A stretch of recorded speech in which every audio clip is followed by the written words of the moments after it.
Bienvenue à tous, si vous êtes là c'est que vous souhaitez tout savoir sur la saison de biathlon 2023-2024 qui débute. Voici ce qui vous attend. D'abord un petit rappel sur comment se passe une course de biathlon, puis les différents types de courses, le format des épreuves de la Coupe du Monde, avant de se pencher sur les favoris chez les hommes et chez les femmes, et bien sûr les Français qui pourront venir les embêter. Comme son nom l'indique, le biathlon combine deux disciplines, le ski et le tir. En ce qui concerne la partie ski de fond, plusieurs tours sont à parcourir sur un circuit pouvant comporter quelques reliefs. N'importe quelle technique peut être utilisée, mais le skating, aussi appelé pas de patineur, étant le plus rapide et pratique lorsqu'on a une carabine dans le dos, c'est elle qui est utilisée. La carabine reste constamment avec le biathlète, elle est généralement faite sur mesure et doit peser au minimum 3,5 kg. À chaque tour, elle est utilisée sur le pas de tir, 5 cibles situées à une distance de 50 mètres sont avisées. Sachant qu'il existe deux types de tir, le tir debout et le tir couché. Si la distance de tir de 50 mètres reste la même, la taille de la cible, elle, varie. Elle est de 115 mm de diamètre pour le tir debout, soit l'équivalent d'un CD-ROM, et de 45 mm de diamètre pour le tir couché, soit l'équivalent d'une balle de golf.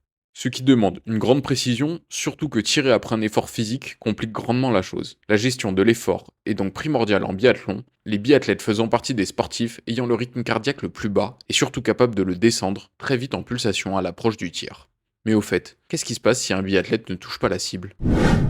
Eh bien, ça dépend du format de course. En individuel, il existe 4 formats de course différents, sprint, poursuite, individuel et mass start. Sur le format de l'individuel, chaque cible manquée implique une pénalité d'une minute, alors que sur les autres formats, chaque erreur implique un tour supplémentaire sur l'anneau de pénalité qui mesure 150 mètres. Ce qui représente en temps, généralement une grosse vingtaine de secondes de perdu. Ces 4 formats ont d'autres différences comme la distance à parcourir, leur nombre de séries de tirs et leur départ. L'individuel et le sprint sont des contre-la-montre, avec donc des départs 1 à 1. L'ordre des départs de la poursuite est déterminé par le sprint dont on reprend les écarts, alors que la mass start est un départ de tous les biathlètes en même temps. Les distances ne sont également pas les mêmes chez les hommes et chez les femmes. Pour les courses en relais, c'est encore différent. En cas de tir raté, chaque biathlète va avoir 3 balles de pioche qu'il doit introduire une à une dans sa carabine, lui donnant une nouvelle chance d'atteindre sa cible. Si ces balles de pioche sont toutes les 3 utilisées, en cas de nouvel échec, il faudra passer par l'anneau de pénalité. Les relais existent par équipe de 4 chez les hommes, chez les femmes, en mixte et aussi désormais à 2 en mixte.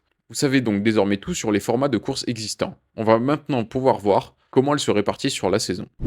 Le biathlon est finalement un sport qui s'est développé assez récemment, il n'est sport olympique que depuis 1960 et n'a sa propre fédération que depuis 30 ans. La Coupe du Monde, qui réunit l'élite mondiale du biathlon, est apparue, elle, à la fin des années 70. En Coupe du Monde, plusieurs étapes se tiennent tout au long de l'hiver, avec à chaque fois plusieurs formats de courses différents. Des points sont inscrits par chaque biathlète en fonction de leur classement à l'arrivée de chaque épreuve. À la fin de la saison, dans chaque discipline, un petit globe de cristal est remis au premier, alors que le biathlète ayant cumulé le plus de points reçoit le gros globe de cristal. Le français Martin Fourcade est détenteur de ces records avec 7 gros globes et 26 petits globes. Les globes sont aussi décernés pour les relais qui sont courus par équipe nationale. Cette année, 9 étapes se tiendront tout au long de l'hiver avec à chaque fois 6 courses différentes comprenant épreuves individuelles et relais. Elles se tiendront d'abord en Europe puis en Amérique du Nord pour les deux dernières. Hors année olympique, les championnats du monde se tiennent. Cette année, ils se dérouleront en République tchèque à Nové Mesto en février et seront une nouvelle fois le point d'orgue de la saison. L'an dernier, le Norvégien Johannes Bö y avait écrasé la concurrence en remportant 7 médailles, dont 5 en or. Ce qui nous amène à nous poser la question de qui sont les favoris pour la saison à venir. On ne peut pas commencer à parler des favoris de la saison sans mentionner la nouvelle règle qui devrait bouleverser les équilibres. Discutée depuis déjà quelques années, l'Union internationale de biathlon a annoncé l'interdiction du fluor pour le fartage des skis en raison de l'impact négatif sur la santé des techniciens et sur l'environnement. Et les grands gagnants semblent être les Norvégiens, déjà nation la plus forte du biathlon. Les courses de pré-saison ont révélé un écart immense face à la concurrence grâce à leur savoir-faire en matière de glisse. Au point d'entendre Johannes Bö déclarer être embarrassé et que la concurrence n'a aucune chance si elle ne trouve pas une solution d'ici le début de la saison de Coupe du Monde. On va d'abord parler des favoris étrangers avant de se concentrer sur les Français. Chez les hommes, Johannes Bö est le grand favori, lui qui a survolé la saison précédente en remportant 16 des 21 courses individuelles. Une bonne partie du danger pour lui vient de sa propre équipe, la Norvège, et même d'encore plus près avec son frère Tarjei Bø qui a déjà remporté le classement général en 2011. Son principal concurrent reste Sturla Lagred, qui a fini deuxième du général lors des 3 dernières saisons. Vetle Christiansen et Johannes Dahle seront aussi à surveiller. Hors Norvège, l'Allemagne avec Benedikt Doll ou la Suède avec Martin Ponsiluoma et Sebastian Samuelsson font partie des outsiders, ou encore les très grosses cotes Niklas Hartweg et Tommaso Giacomel qui sont encore jeunes.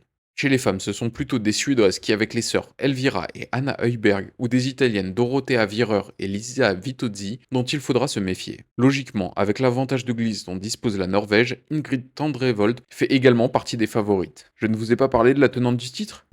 C'est normal, car il s'agit de la Française Julia Simon. Elle tentera de défendre son titre cette année, malgré un contexte un peu compliqué au sein de l'équipe de France féminine, suite à une plainte contre elle pour fraude à la carte bancaire de la part de Justine Brezas-Boucher, l'une de ses équipières, qui fait son retour après avoir été enceinte la saison dernière et qui espère bien retrouver la victoire. Le climat risque de ne pas être au mieux pour cette saison, alors que la France a remporté le général par équipe pour la première fois depuis 27 ans la saison passée. Et les jeunes Lou Jean Monod et Sophie Chauveau devraient également être aux avant-postes cette année.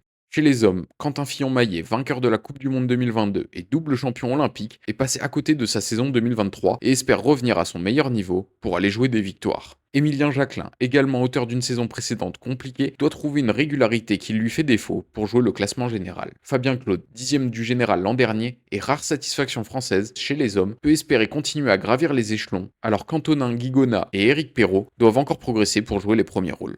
L'équipe de France masculine, en proie à des résultats mitigés et des mésententes entre le staff et les biathlètes, a été grandement renouvelée pour partir sur de bonnes bases. Vous allez me demander, mais où peut-on suivre les exploits de nos Français? Les diffuseurs possédant les droits TV en France sont Eurosport, qui est le diffuseur historique du biathlon et dont l'accès à la chaîne est payant et plutôt destiné à des initiés. Et l'équipe 21, chaîne gratuite, diffuseur depuis 2015, plutôt orienté grand public. Les courses ont généralement lieu du jeudi au dimanche dans l'après-midi, et si vous cherchez les détails des performances de chaque athlète ou êtes passionné par les chiffres, je vous conseille le data center du site officiel où vous retrouverez tous les temps de passage des biathlètes en direct et de très nombreuses autres informations. Je vous mets le lien dans la description. Vous avez désormais toutes les clés pour suivre de près la saison de biathlon, n'hésitez pas à vous abonner pour plus de contenu, et si vous êtes intéressé par le biathlon, on devrait en reparler dans le podcast qui sort lundi sur la chaîne. À bientôt!